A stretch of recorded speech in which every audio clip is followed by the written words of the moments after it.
Yo, what is good? My anniversary fool. What is good, yo? Guys, plunderers. Sorry. Um, this week's episode, I honestly am looking so much forward to what comes with this show, man. Everything has been relatively simple at times, but then when you get into stuff that just feels like it's trying to take us somewhere, like it's trying to explain to us expositions and why certain things happen, we start to get a much better feel of what is to come, what is to be actually expected, because as of now, the time travel was never really explained or like thoroughly even walk through, to be fair. And I feel like this was that time where now we kind of understand how the aces were created, what was the goal behind the certain people creating them, uh, and not only that, just where all this could be headed relatively soon. Because not only did we get to see kind of a glimpse at what is going to pop off in this grand scheme of the main mastermind making the aces, and for some reason, uh, the girl who sent our people into the future in the first place has been revealed, and we see like how old she is now. But the thing about it is she's lost a tremendous amount of numbers on her face, which is another thing that kind of comes with the grand scheme of like, uh, if this is the case and this is how things turn out, how the heck is she only at like seven numbers 300 years in the future, you know? So we already have a good understanding that something may pop off relatively soon here.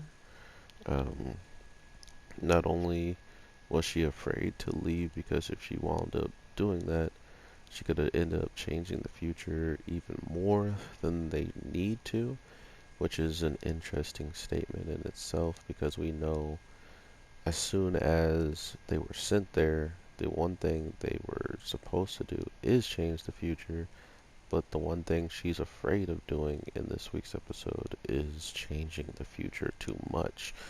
So it looks like there is a point of no return type of deal where if they do everything they can in their power, it could wound up uh, doing bad than for the worse, or it could do worse instead of any good, and that makes the whole entire thing even more in cheat. Like I just forgot the word I was going to use.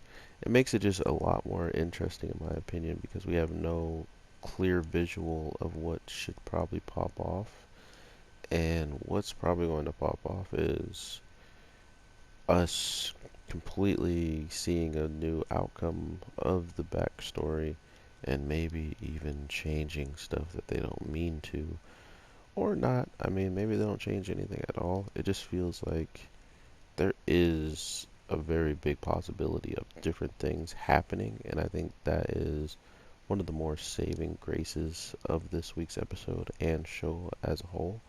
Because I honestly couldn't tell you what's actually going to happen, and that's what I look for in a show. I shouldn't be able to be watching an episode for 2 seconds and be like, oh, this is how it's going to end, like that would suck. But with all this time travel and all this different stuff coming to a head, I just want to know, what are you guys thinking about all this when it comes down to certain characters being here and not even, knowing what's going to come in the future, including with this quote unquote wizard who is ridiculously capable um, even without having the bail. If he actually had the bailiff, my lord. Like, for example, the rat was absolutely a monster. And I thought that was hilarious because you gotta imagine all of a sudden this rat who you've been doing tests on finally gets even more power to be able to smash humans pretty much effectively.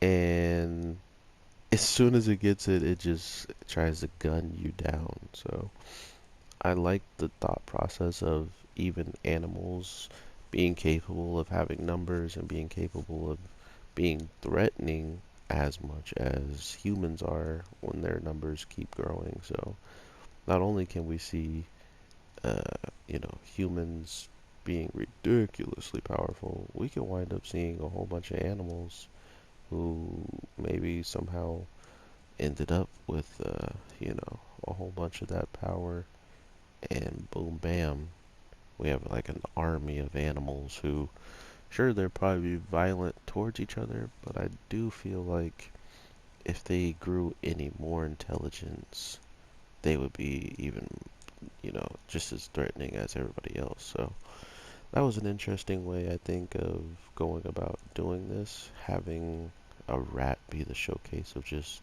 what's possible with the bailiffs, what's possible together with what we're given, knowing how strong Ace is, knowing how strong, the girl who Ace had to actually go into killer mode to be able to stop her or to even do damage. All of these different things are adding up, and I love seeing things like this that are just giving us exposition to understand another reason why the situation is a lot more deadlier than we probably even noticed, right? And not a lot of people probably caught it either, but seeing her traveling through time and her knowing exactly when he was supposed to leave so he didn't die, he winds up staying a good maybe, 20 seconds to really state the facts that he was going to help her out in 300 years, that she needs to take this step forward to help and stuff like that.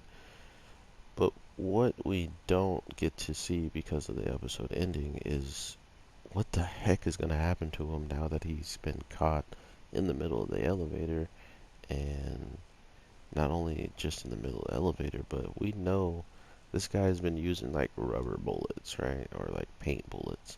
So is he really packing heat right now? Does he actually have bullets to straight up blast right now? Or is this just another one of those things where he's kind of bluffing and saying things to frighten him, maybe to talk to hear what he saw and try to get him to spill the beans? I'm not entirely sure.